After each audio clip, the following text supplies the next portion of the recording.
senadora Lili Telles. Queridas familias mexicanas, estamos en un homenaje luctuoso al senador Gustavo Sánchez, senador por Baja California. Aquí está su familia, su amadísima familia. Y quiero compartirles que fue un hombre ejemplar porque él puso sobre la mesa la dignidad, el decoro y los valores más importantes del alma. La decencia, la educación, la búsqueda de la verdad. Él hablaba con la verdad. Esos valores que se han estado perdiendo en estos años en la vida de México, en la vida política de México, el senador Gustavo Sánchez los recordaba, los ponía en la mesa, los hacía valer. Él era de un alma digna. Él hacía gala de las mejores formas, de los mejores sentimientos, de la mejor calidad humana.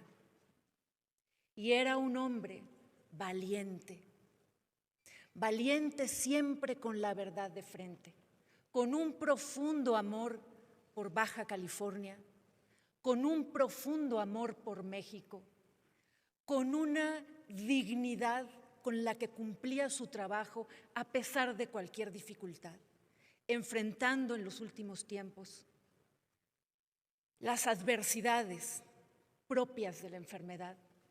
Vino a esta tribuna y les pido que busquen su último discurso, que fue una forma en la que él representó claramente lo que debemos ser los mexicanos de bien. Nacemos para Dios, nuestro corazón está siempre buscando a Dios y cuando regresamos a Dios, completamos el fin verdadero y último con el que Él vivió, una profunda fe en Dios nuestro Señor. Que en paz descanse. Ricardo Anaya Cortés. Con su permiso, Presidenta. Adelante, senador. Nunca visites panteones ni llenes tumbas de flores.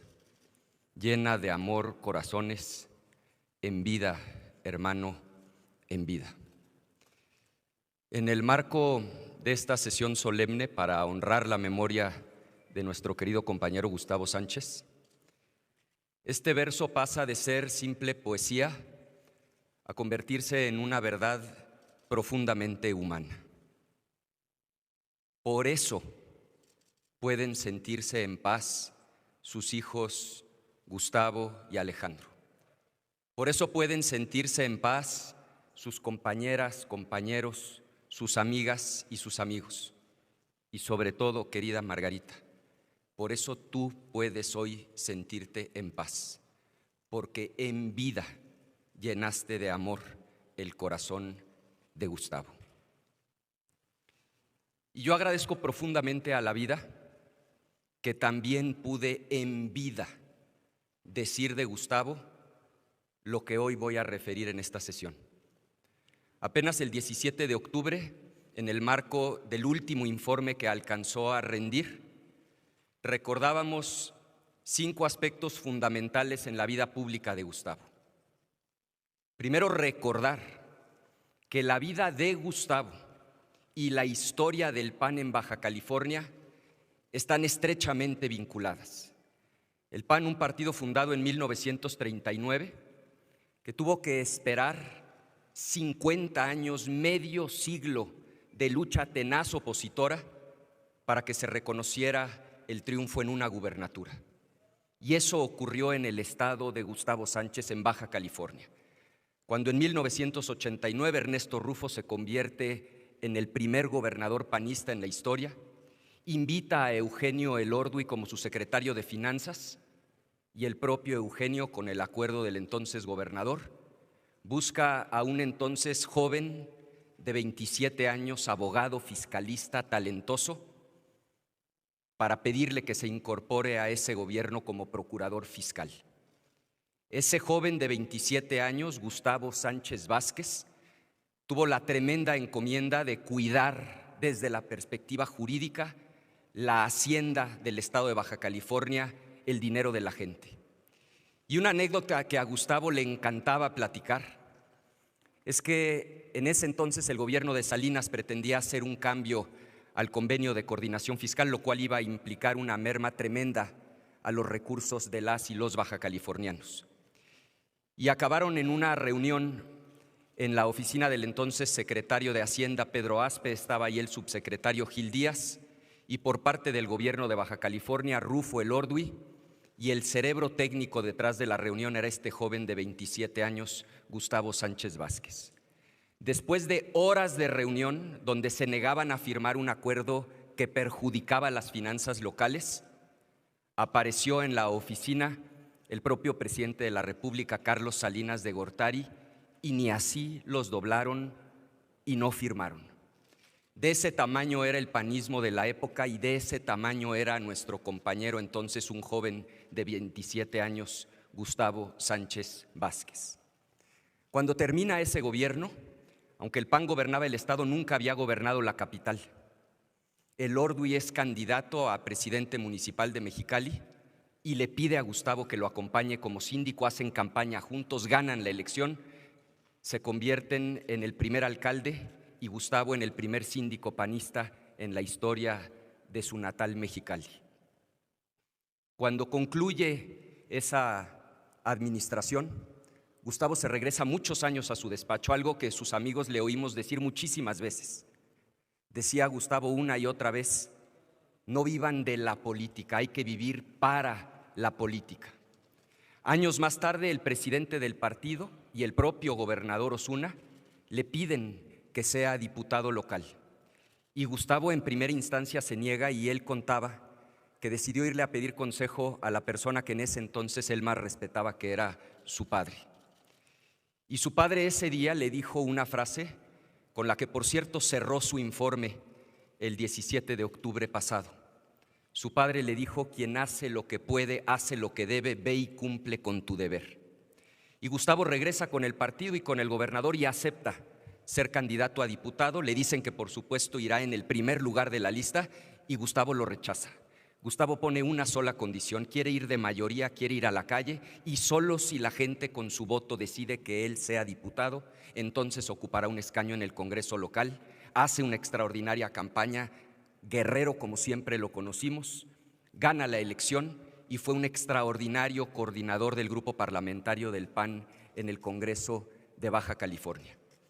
Para esas épocas yo era el presidente nacional del partido y recuerdo cómo fue absolutamente natural su candidatura a alcalde.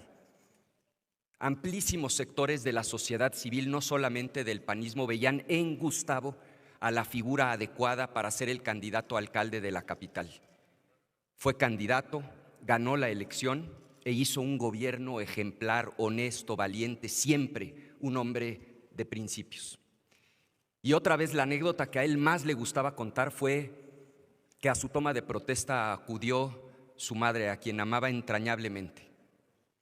Y se acercó un reportero a preguntarle a su mamá, esto todavía me lo volvió a contar el 17 de octubre, y se le llenaban de lágrimas los ojos cuando lo platicaba.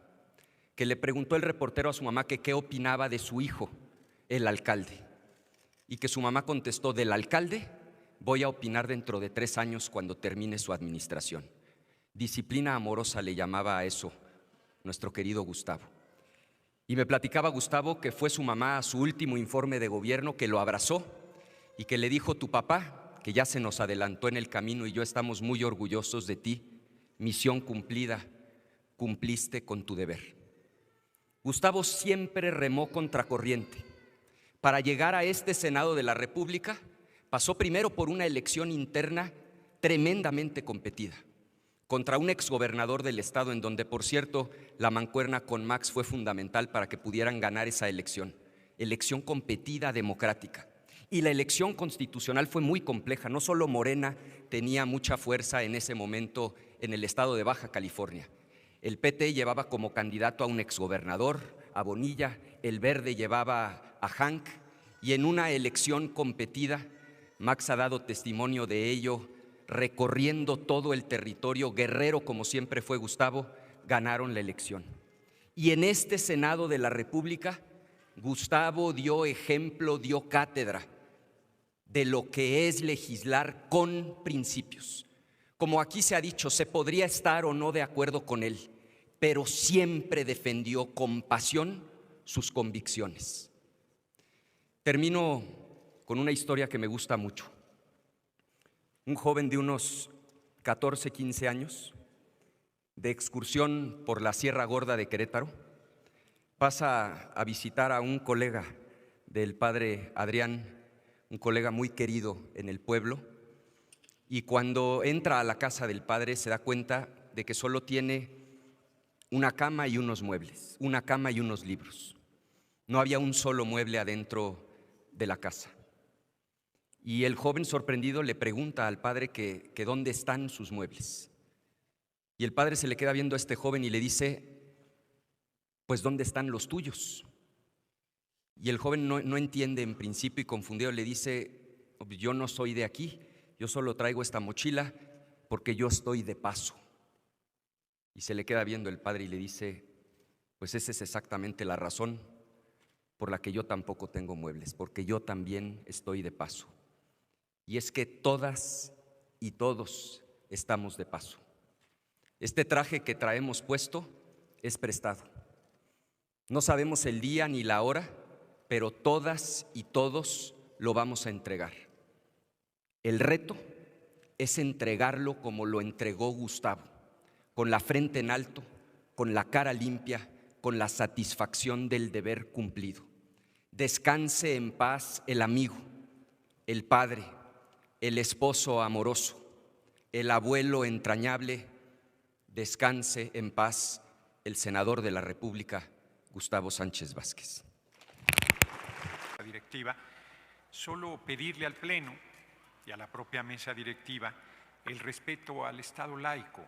Era una ceremonia de reconocimiento político a un compañero, a su trayectoria, a su entrega, a su congruencia, al respeto que le profesamos. Yo ya no quise intervenir porque había tomado un sesgo diferente y no quise hablar en contrapunto. Me parecía poco prudente, la verdad, la pérdida que tiene la familia. El propio discurso de la familia fue fundamentalmente político, solo en el cierre hubo una invocación a la divinidad en la que se cree, que es absolutamente respetable, pero no fueron ellos, fueron compañeros senadores y senadoras que estuvieron haciendo invocaciones a su creencia personal, muy respetable, pero que es violatoria del Estado laico. Entonces, una petición a la Asamblea sobre este tema para las ocasiones venideras. Julieta Ramírez Padilla. Quiero dirigirme a la familia del senador Gustavo Sánchez y hacerles saber que en muchas ocasiones, aunque no coincidamos en ideas, siempre se admira y siempre es muy admirable reconocer el valor con el que alguien defiende sus convicciones. Y además de ser Gustavo compañero de este Senado de la República, Gustavo Sánchez Vázquez fue mi paisano. Fue diputado local por el distrito en el que vivo y también alcalde de Mexicali, nuestra ciudad natal. Y debo reconocer que cuando hizo entrega del ayuntamiento, Morena recibió un ayuntamiento ordenado. Además de su notable trayectoria política, Gustavo fue un hombre de familia, esposo amorosísimo de Margarita Flores, padre generoso de Gustavo y Alejandro, suegro entrañable de Mónica. Y debo decirles que la última vez que tuve oportunidad de conversar de manera cordial con él, me expresó lo profundamente conmovido que se sentía por el nacimiento de su nieto, Gustavito Alonso. Y en el 2024, ambos fuimos representantes de nuestros respectivos partidos políticos en la contienda rumbo al Senado de la República, una contienda que se caracterizó por la civilidad. Nunca medió entre nosotros la calumnia, ni la mentira, ni la difamación. Y por el contrario, Nos reconocimos dentro de un juego limpio y sumamente fructuoso. Únicamente el juego limpio y la voluntad popular. Mi reconocimiento hacia él por su entrega, por su dedicación y por su amor a su tierra. Y creo que hoy su compromiso trasciende los colores, las ideas y los partidos. Y su memoria, estoy convencida que servirá de ejemplo para las y los ciudadanos de nuestro querido estado de Baja California. Mi más sentido pésame y que descanse en paz nuestro compañero Gustavo Sánchez. Muchas gracias. Giovanna Bañuelos. A nombre propio y del Grupo Parlamentario del Partido del Trabajo, queremos extender nuestras sentidas condolencias a la señora Margarita, a los hijos de nuestro compañero Gustavo, a todos sus amigos, sus seres queridos, su familia y al pueblo de Baja California. Respetamos y honramos su legado. Tuve el privilegio de compartir con el senador Gustavo en distintas comisiones y no tengo más que expresar el reconocimiento a un hombre de familia, pero también a un hombre de Estado, que defendió siempre, enérgicamente, su posición política, su pensamiento, su convicción, sus causas y sus ideas, pero siempre con respeto, siempre con educación, sin estridencias, con caballerosidad. Un hombre serio, un político profesional y un gran compañero de todas y de todos nosotros. Lamentamos profundamente su partida. Compartimos el dolor de quienes hoy nos hacen favor de acompañarnos, pero también, señora Margarita, agradecemos que nos permita rendirle este sentido homenaje. Él es uno de los nuestros, de las nuestras, que pusimos siempre, independientemente de la contraposición de nuestras ideas, al frente el beneficio de México, el debate serio y respetuoso y nuestro interés y nuestra vocación por salir adelante y por representar con dignidad al pueblo de México. Un hombre serio, sin duda, un hombre de familia, insisto, al que era muy sencillo arrebatarle una sonrisa. Apenas presumía en su celular las fotos de su amada familia, pero particularmente de su nietecito, Gustavo. En paz descanse, el senador Gustavo Sánchez. Bien, amigos, ¿qué les pareció el video? Noroña le lee la cartilla al PRIAN en plena sesión solemne de Gustavo Sánchez. Dice Noroña que esto le pide al Pleno y a la mesa directiva el respeto al Estado laico porque era una ceremonia de reconocimiento político a un compañero, a su trayectoria, a su entrega, a su congruencia y al respeto, pero el Pleno toma un sesgo diferente porque es muy poco prudente por la pérdida de la familia, porque la derecha al final hicieron una invocación a la divinidad en la que se cree y eso es violatorio del Estado laico. Tómala, así utiliza unos huevos. Noroña en plena ceremonia solemne atiende a la oposición. Estará al pendiente del próximo video. Denle like, compartan el video, suscríbanse. Hasta la próxima. Dios los bendiga.